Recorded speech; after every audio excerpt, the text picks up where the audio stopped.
Hello everyone, welcome to देव की IAS academy. This is कविता नैनवाल और आज के सेशन में हम सॉल्व कर रहे हैं एलटी पेडागोजी 2018 के पेपर को। ठीक है, तो इसमें हमारे जो पेडागोजिकल सेक्शन में जो 30 क्वेश्चंस आते हैं उनको हम यहाँ पर डिस्कस करेंगे। ठीक है, तो यहाँ पर एग्जाम पेपर से जो भी क्वेश्चंस आए हुए हैं मैंने उनको यहाँ पर मेंशन किया हुआ है और उसमें साथ में जो ऑप्शंस होंगे उनको मैं यहाँ पर से पढ़ती हुई चलूंगी और उसको हम डिस्कस करेंगे। तो पहला है ज्ञात से अज्ञात की ओर है। ठीक है, ज्ञात से अज्ञात की ओर ये क्या चीज है? ठीक है, ज्ञात से अज्ञात ये एक शिक्षण विधि है, शिक्षण सूत्र है, शिक्षण तकनीक है या फिर शिक्षण युक्ति है, यानी कि टीचिंग डिवाइस है। ठीक है, तो बात करें शिक्षण विधि की, तो शिक्षण विधि क्या होती है? कक्षा शिक्षण में यहाँ पर पढ़ाने के लिए जो भी हम मेथड का यूज करते हैं वो शिक्षण विधि होती है। तो ज्ञात से ज्ञात नाम की कोई यहाँ पर शिक्षण विधि हमारी नहीं है।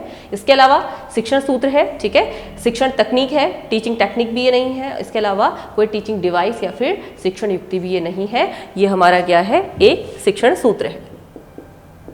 ठीक है, शिक्षण सूत्र इसके अलावा और कौन कौन से होते हैं? जैसे आपका सूक्ष्म से स्थूल की ओर, ठीक है, उसके अलावा पूर्ण से अंश की ओर, सरल से जो है कठिन की ओर। तो इस प्रकार से ज्ञात से अज्ञात की ओर भी एक हमारा शिक्षण सूत्र है। इसके अलावा सेकंड क्वेश्चन जो है शिक्षण व्यूह रचना है, यानी कि टीचिंग स्ट्रैटेजी है। उद्देश्यों को प्राप्त करने की एक योजना, शिक्षण की एक विधि, कक्षा में अतिरिक्त क्रिया या फिर उपयुक्त में से कोई नहीं। ठीक है, तो ये शिक्षण की विधि तो नहीं होगी। ठीक है, शिक्षण व्यूह रचना की बात की गई है, यानी कि हम कैसे किसी चीज की प्लानिंग कर रहे हैं। तो निश्चित रूप से जो इसका पहला ऑप्शन है उद्देश्यों को प्राप्त करने की एक योजना है। उद्देश्यों को प्राप्त करने की एक योजना।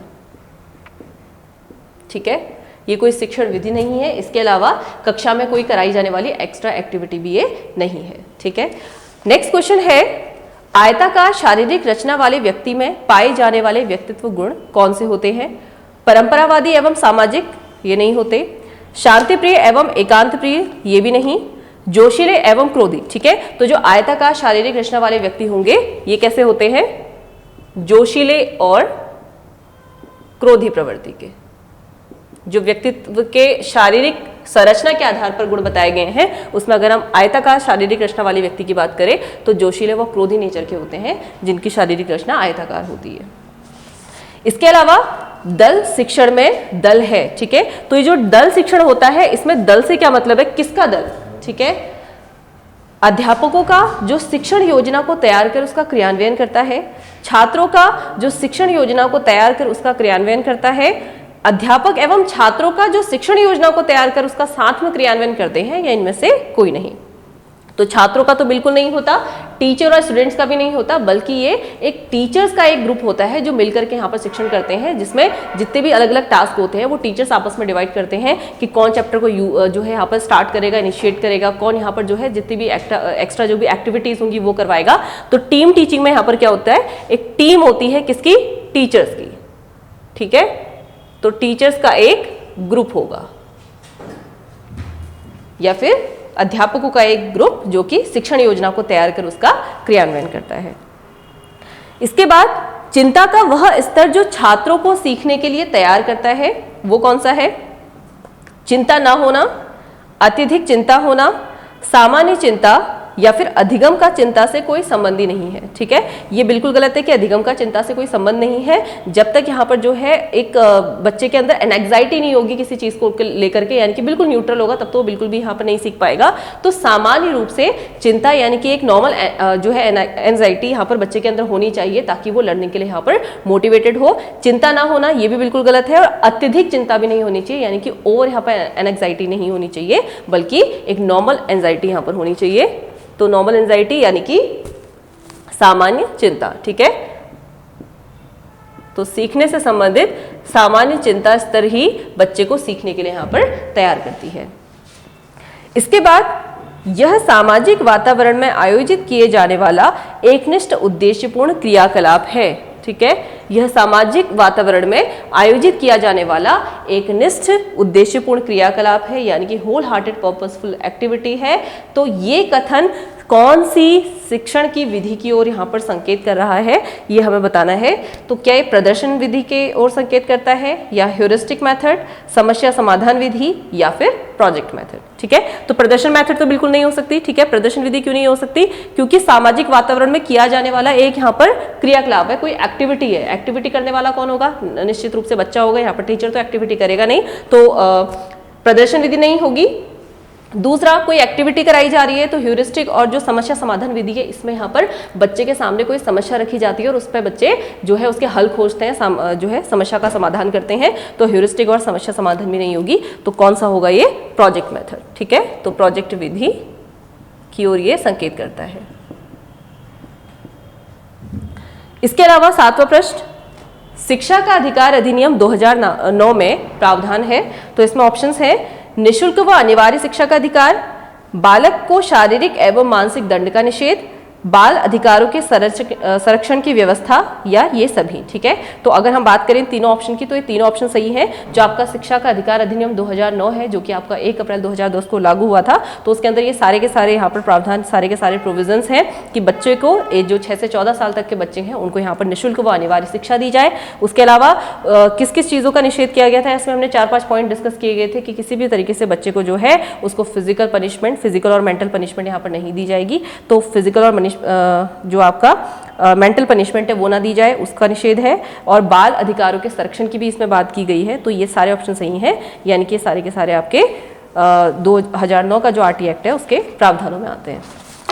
जो नेक्स्ट क्वेश्चन है, छात्रों को परियोजना कार्य देते समय एक शिक्षक को हमेशा ध्यान में रखना चाहिए कि इसका ऑप्शंस है प्रयोजन शिक्षक हो, ठीक है, प्रयोजन शैक्षिक हो, संबंध वास्तविक जीवन की परिस्थितियों से हो, सीखना क्रिया द्वारा हो, उपयुक्त सभी। ठीक है, तो बच्चों को जब कोई भी यहाँ पर एक प्रोजेक्ट दिया जा रहा है, कोई भी परियोजना कार्य दिया जा रहा है, तो कौन कौन सी बातों का ध्यान रखना चाहिए? जो इसका पर्पस है वो एजुकेशनल हो। निश्चित रूप से हम शिक्षा के क्षेत्र में यहाँ पर बच्चे को कोई प्रोजेक्ट दे रहे हैं तो उसका पर्पस एजुकेशनल तो होना ही चाहिए, बिल्कुल सही है, तो पहला ऑप्शन सही है।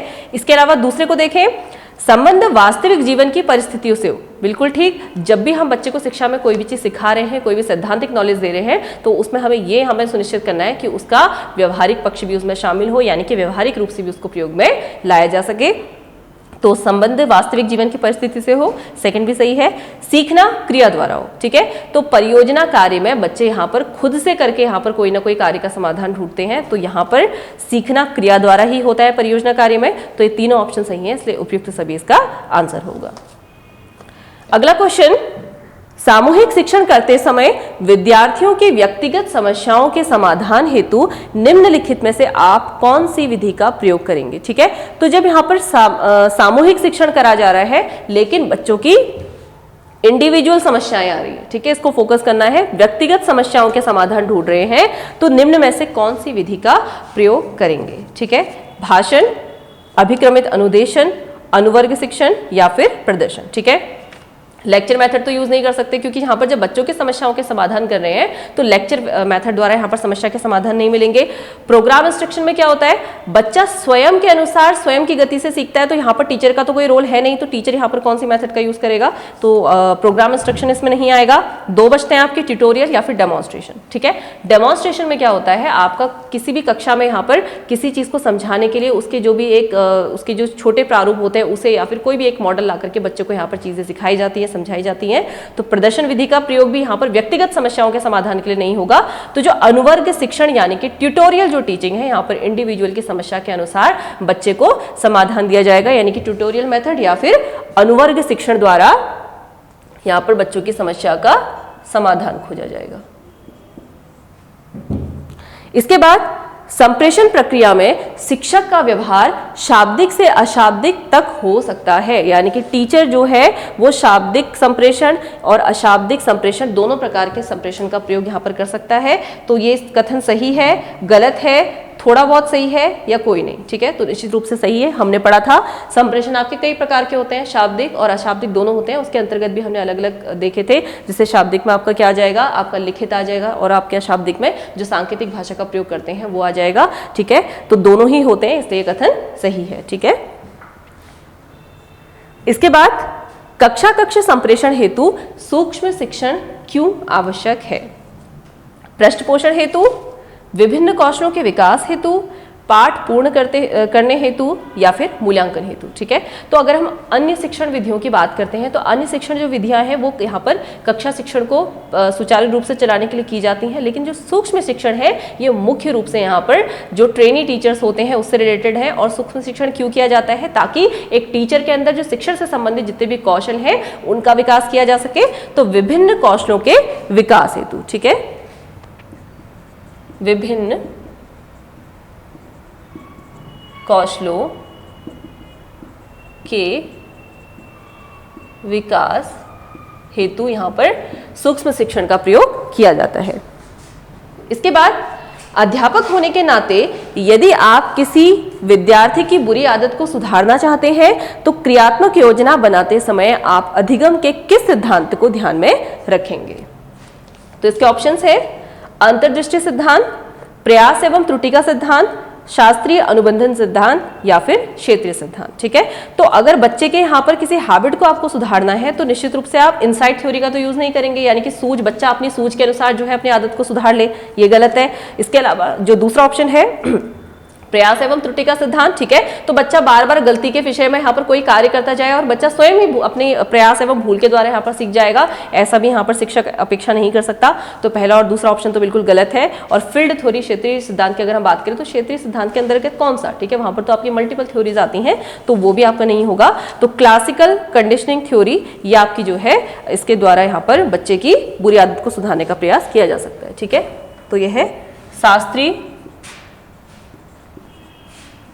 अनुबंधन सिद्धांत। ठीक है, जिसमें क्या करा जाएगा, बच्चे की आदत को किसी ऐसे पक्ष से जोड़ दिया जाएगा कि बच्चे को समझ में आ जाए कि मैं ये जो कार्य कर रहा हूं वो बुरा कार्य है, तो ऐसे वो करना छोड़ देगा। इसके बाद व्यक्तित्व किसी व्यक्ति के व्यवहार का कौन सा पक्ष होता है? ठीक है, जो उसकी पर्सनालिटी है वो किसी इंडिविजुअल का कौन सा यहाँ पर एस्पेक्ट होगा?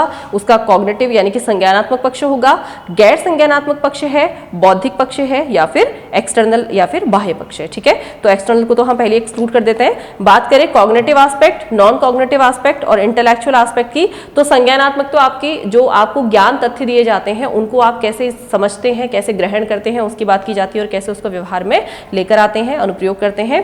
तो संज्ञानात्मक पक्ष बिल्कुल नहीं है। बौद्धिक पक्ष नहीं हो सकता, व्यक्तित्व एक अलग चीज है और बुद्धि एक अलग चीज है, तो बौद्धिक पक्ष से हम व्यक्तित्व को नहीं जोड़ेंगे। तो व्यक्तित्व जो है व्यक्ति के व्यवहार का गैर संज्ञानात्मक पक्ष है। ठीक है, तो ये क्या है आपका गैर संज्ञानात्मक पक्ष।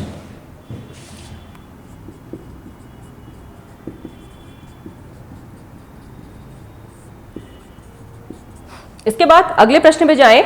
विद्यार्थियों को कठिन शब्दों का अर्थ समझाने की व्यवहारिक विधि है। ठीक है, तो इसके ऑप्शंस है उन शब्दों को वाक्यों में प्रयोग करके पढ़ाना, विपरीत अर्थ वाले शब्द बताना, समानार्थी शब्द बताना या फिर उपयुक्त में से कोई नहीं। ठीक है, तो अगर कठिन शब्दों का अर्थ समझाना है तो सबसे बेस्ट एग्जांपल है कि उससे रिलेटेड आप सेंटेंस बच्चे को समझा दें या फिर उससे रिलेटेड एग्जांपल्स के थ्रू बच्चों को समझाने की कोशिश करें। बल्कि विपरीत अर्थ को बता करके आप नहीं याद करा पाएंगे या फिर उसके सिमिलर वर्ड्स को भी लेकर आएंगे तब भी उतने इफेक्टिवली नहीं पढ़ा पाएंगे। लेकिन जब आप उसको एग्जाम्पल्स के थ्रू, किसी स्टेटमेंट्स के थ्रू यहाँ पर समझाने की कोशिश करेंगे, वाक्यों में प्रयोग करके समझाने के प्रयास करेंगे तो बच्चे बेहतर तरीके से समझ पाएंगे। तो व्यवहारिक विधि क्या होगी? उन शब्दों को वाक्यों में प्रयोग करके पढ़ाना।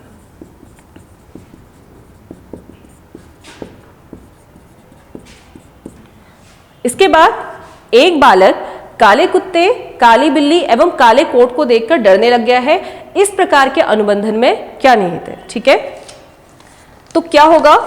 जनरलाइजेशन ऑफ रिस्पॉन्स या अनुक्रिया का सामान्यीकरण, उद्दीपक का सामान्यीकरण, ये दोनों या फिर इनमें से कोई नहीं। ठीक है, रेस्पॉन्स तो एक बच्चे का अपना स्वयं का बिहेवियर है। ऐसा नहीं है कि अगर ये कहा जाए कि अनुक्रिया का सामान्यीकरण हो गया है फिर तो वो सिर्फ ये काले कुत्ते, काली बिल्ली या फिर काले कोट को देखकर नहीं डरेगा, वो किसी भी चीज से डरेगा। ठीक है, तो डरना हुआ सामान्यीकरण। ठीक है, तो डर तो नहीं रहा है, वो सिर्फ किसी चीज को देख के डर रहा है, यानी कि जो उद्दीपक है, ठीक है, वो काली कोई भी वस्तु देख रहा है, चाहे काला कुत्ता हो या बिल्ली हो या फिर काला कोट हो, वो उसको देखकर डर रहा है, यानी कि उद्दीपक का सामान्यीकरण हो गया यहाँ पर। तो उद्दीपक का सामान्यीकरण। अब जैसे यहां पर बच्चे को अगर काला एक टेडी बियर लाकर भी दे दिया जाएगा तो वहां पर भी वो डरने लगेगा, क्योंकि जो काला रंग है, काली चीज से उसको डर लग रहा है, तो उद्दीपक का यहां पर सामान्यीकरण हो गया है। इसके बाद आनुवांशिक गुणों का वास्तविक संवाहक क्या है, ठीक है। जो आपके जितने भी यहाँ पर जो आनुवांशिक गुण आते हैं, हेरिडिटी के थ्रू जो यहाँ पर बच्चों के अंदर गुण आते हैं, उसका यहाँ पर वास्तविक संवाहक क्या है, यानी कि किसके थ्रू ये आते हैं। तो हमने इसको बहुत डिटेल में डिस्कस कर रखा है आनुवांशिकता वाले चैप्टर में। तो ये आपके जीन्स के थ्रू आते हैं। जीन्स में हमने समझा था कि इसमें जैसे माता पिता में यहाँ पर कितने होंगे, दोनों में 46 यहाँ पर जो है क्रोमोसोम्स या फिर गुणसूत्र होते हैं, और इनके अलग अलग कॉम्बिनेशन से जो है यहाँ पर जो है बच्चे के जाइगोट के थ्रू यहाँ पर जो है जीन्स बच्चे के अंदर आते हैं, जिसके थ्रू ही उसके जो है गुण निर्धारित होते हैं। तो इसके बाद अगर हम बात करें नेक्स्ट क्वेश्चन की, निम्न में से एक शैक्षिक मापन की विधि नहीं है। तो यहाँ पर कुछ मापन की विधियां दी गई हैं, साक्षात्कार, मानक संदर्भित परीक्षण, प्रश्नावली या फिर अवलोकन, ठीक है। तो साक्षात्कार, प्रश्नावली, अवलोकन, हम ये तीनों विधियों के बारे में डिस्कस कर चुके हैं हमारा जो गुणात्मक विधियां थी उसके अंतर्गत। तो इसमें से जो चौथा है मानक संदर्भित परीक्षण, वो आपका नहीं होगा, ठीक है। मानक संदर्भित परीक्षण, ठीक है। मानक संदर्भित टाइप के एक परीक्षण होते हैं, मतलब जो कि किसी में उसमें कुछ ना कुछ यहाँ पर स्टैंडर्ड्स नहीं है, तो ठीक है, जो नॉन रेफरेंस टेस्ट होते हैं वो आपके इसके अंतर्गत आएंगे, लेकिन ये कोई अलग से एक विधि नहीं है, ठीक है। परीक्षण के नॉन रेफरेंस टेस्ट का एक काइंड ऑफ टाइप्स हैं, जिसके अंदर आपके बहुत अलग अलग टाइप के टेस्ट आएंगे, ठीक है, कोई विधि नहीं होगी। वंशानुक्रम को समझने के लिए आपको आवश्यक रूप से समझना होगा, ठीक है। वंशानुक्रम को समझने के लिए आपको आवश्यक रूप से क्या समझना होगा, क्या ऑप्शन हैं इसके, समानता का नियम, भिन्नता का नियम, प्रतिगमन का नियम और उपयुक्त सभी, ठीक है। तो अगर हम समानता के नियम की बात करें तो समानता का नियम क्या कहता है, जैसे जो सिमिलर माता पिता होंगे उनके जो बच्चे होंगे उनमें कुछ ना कुछ यहाँ पर सिमिलैरिटी होंगी। और अगर भिन्नता की बात करें, ठीक है, एक ही पेरेंट्स से होने वाले जो दो बच्चे होते हैं, मतलब एक ही पेरेंट्स होने के बाद भी जो है उनमें अलग अलग यहाँ पर गुण हो सकते हैं। और बात करें अगर प्रतिगमन का नियम, तो प्रतिगमन का नियम क्या कहता है, जैसे आपके जो पूर्वज हैं उनके कुछ ट्रेट्स जो आपके उसकी बीच की पीढ़ी में नहीं आए थे वो आप में भी आ सकते हैं, मतलब कुछ ट्रेट्स ऐसे जो बीच में दब कर रह गए थे वो आप तक फिर भी आ सकते हैं। तो वो कौन सा है, प्रतिगमन का नियम। तो ये तीनों के तीनों नियम ही जो है यहाँ पर वंशानुक्रम को समझने के लिए आवश्यक है। तो उपयुक्त सभी इसका उत्तर होगा। नेक्स्ट है, क्रियात्मक अनुसंधान में कौन सा पद सम्मिलित नहीं होता, ठीक है। तो इसमें समस्या का चयन होता है, ठीक है, उसके अनुसार यहाँ पर परिकल्पनाओं का निर्माण करते हैं, तथ्यों का संकलन करते हैं, उसके बाद उन परिणामों का निष्कर्ष यहाँ पर निकालते हैं और अपना जो डेटा है उसको अपने जो भी रिस्पॉन्सिबल पर्सन है उसको यहाँ पर प्रेजेंट करते हैं। तो इसमें से कौन सा सम्मिलित नहीं है पूछा गया है। समस्या का चयन करना बिल्कुल है, परिणामों का सामान्यीकरण, ठीक है, यहाँ पर कोई जनरलाइजेशन नहीं करना है, क्रियात्मक परिकल्पनाओं का निर्माण ये किया जाता है, समस्या को दूर करने के लिए योजना निर्माण, ठीक है, तो समस्या के लिए यहाँ पर योजना का निर्माण किया जाता है। तो परिणामों का सामान्यीकरण इसमें सम्मिलित नहीं है।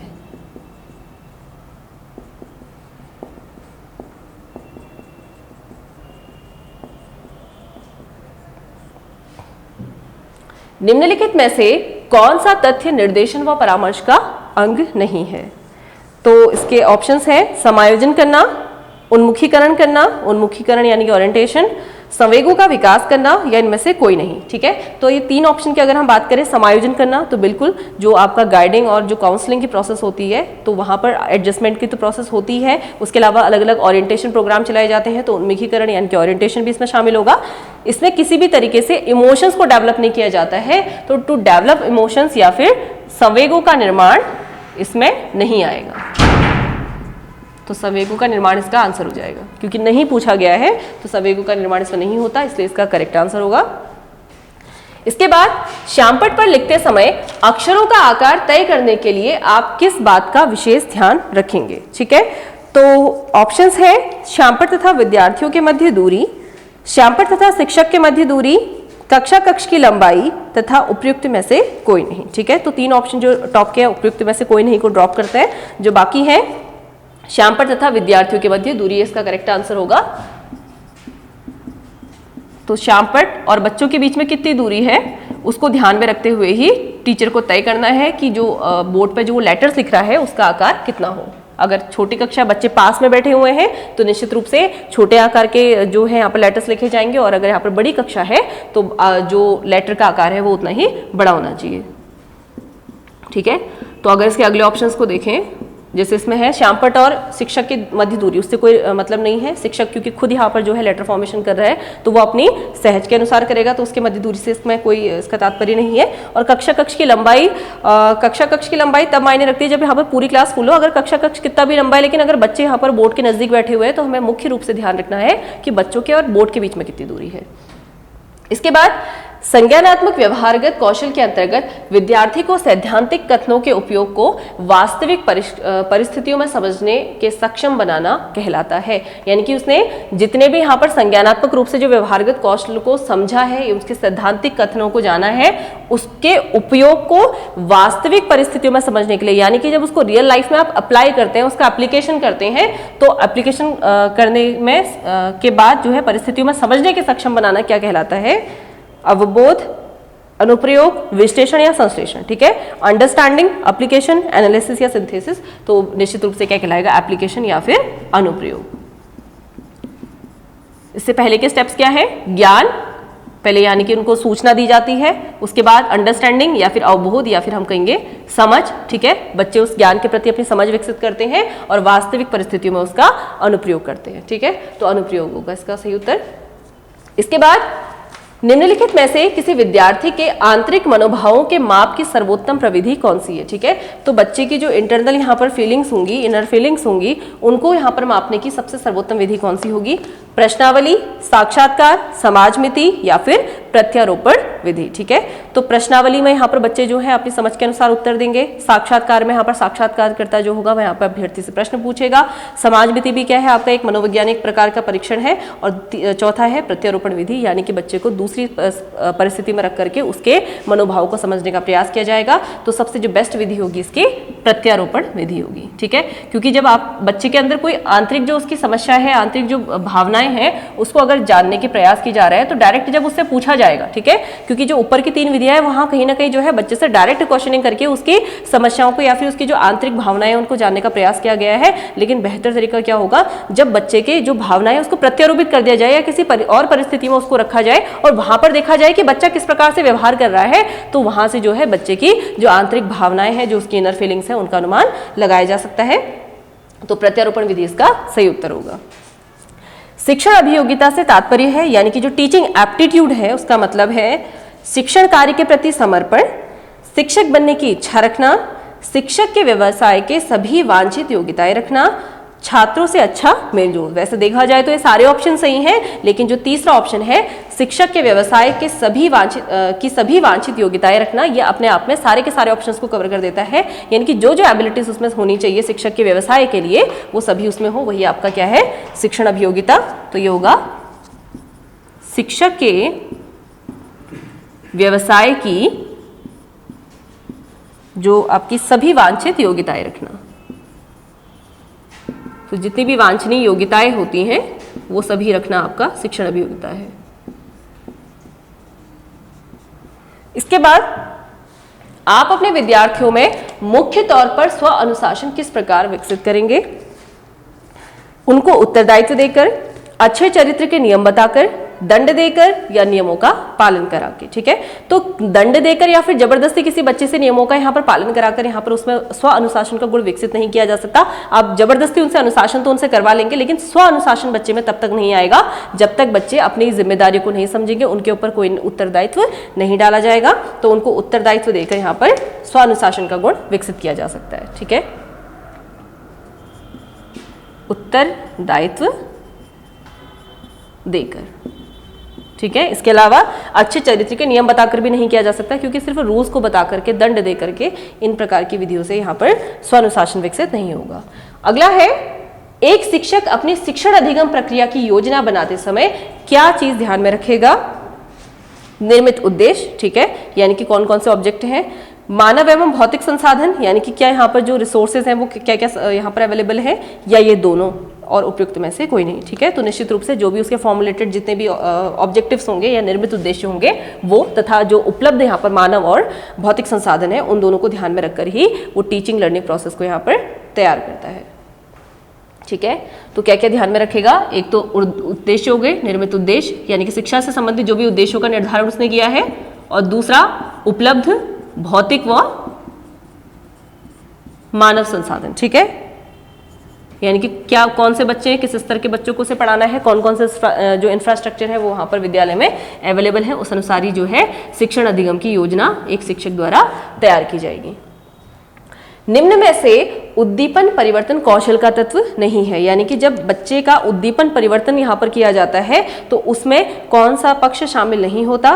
पहला है विन्यास प्रेरण, संचलन, हाव भाव, वाक स्वरूप परिवर्तन। यानी कि पहला विन्यास प्रेरण यानी कि सेट इंडक्शन। सेट इंडक्शन क्या होता है, जब यहाँ पर कक्षा प्रारंभ करने के समय यहाँ पर बच्चे को टीचर जो है यहाँ पर पढ़ने के लिए तैयार करता है, ठीक है। यानी कि क्लास में बच्चे को कैसे वो फोकस करेगा, कैसे टॉपिक को इंट्रोड्यूस कराएगा, कैसे बच्चों की रुचि कक्षा में जागृत करेगा, यानी कि उनको कक्षा में तैयार होने के लिए, मतलब कक्षा को शुरू करने के लिए कैसे बच्चों को सेट करेगा एक प्रकार से, तो वही आपका सेट इंडक्शन यानी कि विन्यास प्रेरण कहलाता है। दूसरा है संचलन। अगर उद्दीपन परिवर्तन की बात करें, ठीक है, बच्चों को स्टिमुलेट करना है पढ़ने के लिए, तो संचलन यानी कि लगातार टीचर का मूवमेंट हो, ठीक है, जेस्चर्स या हाव भाव शिक्षक के जो है बदल बदल के वो जैसा अगर इंपॉर्टेंट कंटेंट बता रहे हैं फिर एकदम से क्या करेगा, चेहरे के एक्सप्रेशन को चेंज कर लेगा, या फिर वाक स्वरूप परिवर्तन यानी कि चेंज इन वॉइस, ठीक है, इंपॉर्टेंट टॉपिक्स पे जो है अपनी जो आवाज है उसको एकदम ऊंचा कर लेना, ठीक है, और जहां पर जैसे फिर धीरे धीरे नीचे आकर अपनी आवाज को धीमा कर लेना। तो अलग अलग तरीके से यहाँ पर हाव भाव को, संचलन को और क्या बोलते हैं अपनी जो वॉइस है उसको बदल बदल करके यहाँ पर टीचर उद्दीपन परिवर्तन करता है। तो ये सभी क्या है, उद्दीपन परिवर्तन कौशल के तत्व हैं, एक्सेप्ट विन्यास प्रेरण या फिर सेट इंडक्शन, ठीक है। तो कौन सा नहीं है, विन्यास प्रेरण, जो कि कक्षा प्रारंभ करने के पूर्व प्रयोग में लाया जाता है। इसके बाद निम्न में से सॉरी ये वाला हो गया है, बुद्धि परीक्षणों का प्रयोग किया जाता है, ठीक है। तो बुद्धि परीक्षणों का प्रयोग कहाँ किया जाता है, विद्यालयों में छात्रों का समूह विभाजन में, बिल्कुल, निर्देशन के प्रयोजन हेतु, ठीक है, गाइडेंस के लिए किया जाता है, सिलेक्शन पर्पस या चयन करने के लिए, या फिर सभी के लिए, ठीक है। तो निश्चित रूप से बुद्धि परीक्षण द्वारा यहाँ पर यह जाना जाता है कि बच्चे में कैसे कैसे बुद्धि के आधार पर इंडिविजुअल डिफरेंसेस हैं, उसके आधार पर ही उनको अलग अलग कैटेगरी में यहाँ पर क्लासिफाइड करने में, कैटेगरी मतलब ये नहीं कि बच्चों को यहाँ पर अलग अलग बैठाना है, बल्कि शिक्षक को पता हो कि कौन सा बच्चा किस किस स्तर का है। तो उनके समूह विभाजन में, बच्चों को निर्देशन गाइडेंस देने में कि किसको कैसे गाइडेंस की जरूरत है, ठीक है। अगर बच्चा बहुत शार्प है तो उसको भी गाइडेंस की जरूरत है, ऐसा नहीं है शार्प बच्चे को गाइडेंस नहीं देना है, ठीक है। शार्प बच्चा अपनी बुद्धि का किस प्रकार से अपने भविष्य के लिए यहाँ पर प्रयोग कर सकता है, उसको उचित उस अनुसार यहाँ पर गाइडेंस देने के लिए भी यहाँ पर जो है बुद्धि परीक्षण का प्रयोग किया जा सकता है, चयन करने के लिए, ठीक है। तो कहीं अगर ऊपरी स्तर पर बच्चे को भेजना है, ठीक है, अगर आपको जैसे सेंट्रल लेवल पर कुछ होने वाली ऐसी एक आपकी एग्जाम्स होते हैं जहां पर बच्चे को जो है आगे बढ़ने के अवसर प्राप्त हो सकते हैं, तो वहां भेजने के लिए, वहां चयन करने के लिए इन परीक्षणों का प्रयोग किया जा सकता है। तो एक प्रकार से ये जो तीनों हैं उन सभी का प्रयोग बुद्धि परीक्षण के लिए किया जाता है। कौन कौन से थे, विद्यालयों में छात्रों के समूह विभाजन में, निर्देशन के लिए और चयन करने के लिए। नेक्स्ट है अधिगम मापन करने के लिए क्या आवश्यक नहीं है। तो निम्न में से कौन सी चीज जरूरी नहीं है बच्चों की लर्निंग को मेजर करने के लिए, शिक्षण की युक्तियों का पता लगाना, परीक्षा की वैधता ज्ञात करना, परीक्षाओं की विश्वसनीयता ज्ञात करना और विद्यार्थियों द्वारा अर्जित कौशलों को ज्ञात करना, ठीक है। तो बच्चों की जब यहाँ पर टेस्टिंग की जाएगी, बच्चों का मेजरमेंट किया जाएगा, तो उसमें हमें ये जरूर देखना है कि परीक्षाएं कितनी वैध है, ठीक है, क्योंकि हमने जो मूल्यांकन की विशेषताओं में बात की थी, परीक्षाएं वैध होनी चाहिए, विश्वसनीय होनी चाहिए, उनमें विभेदकता हो, व्यापकता हो, कुछ मानक वहां पर तय किए गए हो और उसके अलावा जो मूल्यांकन है वो व्यवहारिक हो। तो आपका परीक्षाओं की वैधता, परीक्षाओं की विश्वसनीयता और विद्यार्थियों द्वारा अर्जित कौशल को ज्ञात करने के लिए यहाँ पर अधिगम मापन को प्रयोग करते हैं। तो इसमें कौन सा जरूरी नहीं है, शिक्षण की युक्तियां, यानी कि टीचर ने पढ़ाने के दौरान कौन सी युक्ति यूज करी थी उसका यहाँ पर कोई रोल नहीं है। तो शिक्षण की युक्तियों का पता लगाना ये इसमें इंपॉर्टेंट नहीं है, तो ये इसका आंसर हो जाएगा, शिक्षण की युक्तियों का पता लगाना।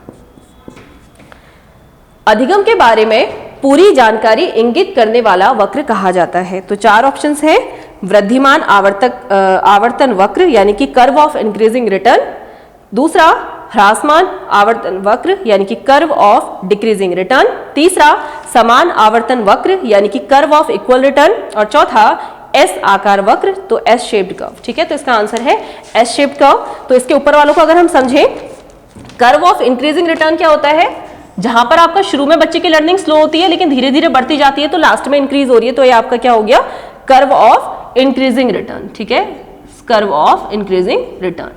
बात करें कर्व ऑफ डिक्रीजिंग रिटर्न की, तो इसका उल्टा होगा, शुरू में तो बच्चे की लर्निंग बहुत फास्ट होगी लेकिन धीरे धीरे डिक्रीज हो जाएगी, ठीक है। यहाँ पर बच्चे का परफॉर्मेंस है, यहाँ पर ये टाइम है, यहाँ पर टाइम ये बच्चे का परफॉर्मेंस, ठीक है। ये कर्व ऑफ इंक्रीजिंग रिटर्न है, ये कर्व ऑफ डिक्रीजिंग रिटर्न है, ठीक है। तो बच्चे की परफॉर्मेंस जो है वो समय के साथ साथ धीरे धीरे घट रही है। इक्वल रिटर्न में सेम रहेगा, ठीक है, लेकिन पूरी जानकारी यानी कि जहां पर वेरिएशन आते रहेंगे, बच्चा अच्छी लर्निंग भी हो रही है, मतलब कभी फास्ट भी हो रही है, कभी स्लो भी हो रही है, तो वो होता है आपका एस टाइप का। इसका शेप जो है एस टाइप का होता है। इस वाले कर्व में सबसे पहले क्या हो रहा है, पहले धीरे धीरे यहाँ पर जो लर्निंग है स्टार्ट हो रही है, फिर बाद में लर्निंग की स्पीड बढ़ती है, फिर बाद में जब बच्चा यहाँ पर स्किल्ड हो जाता है, चीज़ों को सीख जाता है, तो धीरे धीरे वो टास्क को ईजिली करने लगता है, तो वापस जो है उसका परफॉर्मेंस जो होगा स्लो होगा, लेकिन अब वो स्किल्ड हो चुका है। तो एस आकार का जो कर्व है वो बच्चे का कंप्लीट यहाँ पर जो है इंफॉर्मेशन देता है उसकी लर्निंग के बारे में। तो इसका आंसर क्या होगा, एस शेप्ड कर्व या फिर एस आकार का कर्व। तो आज के सेशन में हमने डिस्कस किया हमारा एलटी का जो प्रीवियस 2018 का जो पेपर था उसके पेडागोजी सेक्शन को। आई होप आपको ये सेशन पसंद आया हो। Thank you.